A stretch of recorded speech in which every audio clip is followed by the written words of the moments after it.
अब तो कुशा के आसन पर बैठने का समय आ गया माते। कुशा के सिंहासन पे राज करने जा रहा है या तपस्या? तपस्या। ये कैसी बातें कर रहा है पुत्र? हे माता, किसी समय माता कैकेयी ने पिताजी से 2 वरदान पाए थे। हे माता, आज उन्होंने अपना उचित समय देखकर अपने दोनों वरदान मांग लिए माता। हे माता, उन्होंने अपने पहले वरदान में अनुज भरत को अयोध्या का राज्य और दूसरे में मेरे लिए 14 वर्षों का वनवास मांग लिया माता। इसलिए हे माँ, मैं आपसे विदा लेने आया हूँ माते।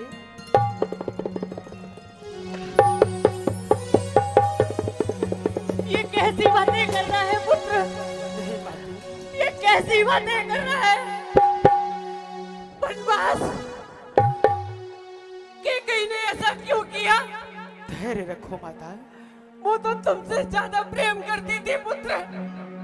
हे माँ, मैं समझ सकता हूँ, लेकिन हे माते, आप अयोध्या की राजरानी हैं। आपको इस प्रकार धैर्य खोना शोभा नहीं देता माते। परंतु महाराज ने ऐसा क्यों किया? उन्होंने तो उचित समय देखकर तुम्हें राज्याभिषेक देने का वादा किया था ना पुत्र? अवश्य माते, लेकिन हे माँ, कुछ ऐसा ही संकट आया। पिताजी अपने वचनों के कारण विवश हो गए। माता कैकेयी की ही आज्ञा है माँ। कैकेयी का उसमें स्वार्थ है। मैं अपने पुत्र को कहीं नहीं जाने दूंगी, कहीं नहीं जाने दूंगी। कदापि नहीं माते। हे माता, माता होकर एक माता की अवहेलना करने की आज्ञा दे रही है माते। ये क्या कह रही हो? ठीक है, तो तू अपने पिता का आज्ञा का पालन कर, माता की आज्ञा मान। मैं भी एक बछड़े से बिछड़ी हुई गाय की तरह अपने पुत्र के पीछे आऊंगी।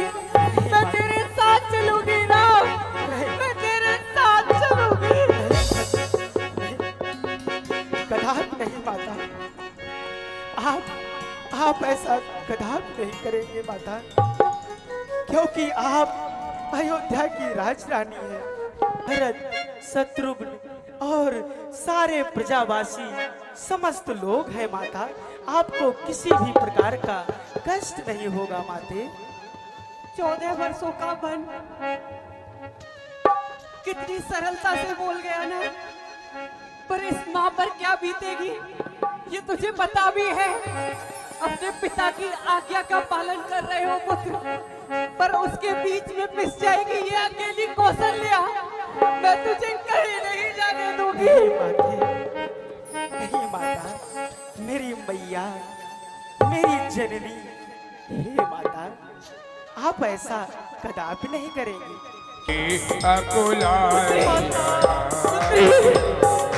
देखना ये सब क्या हो गया।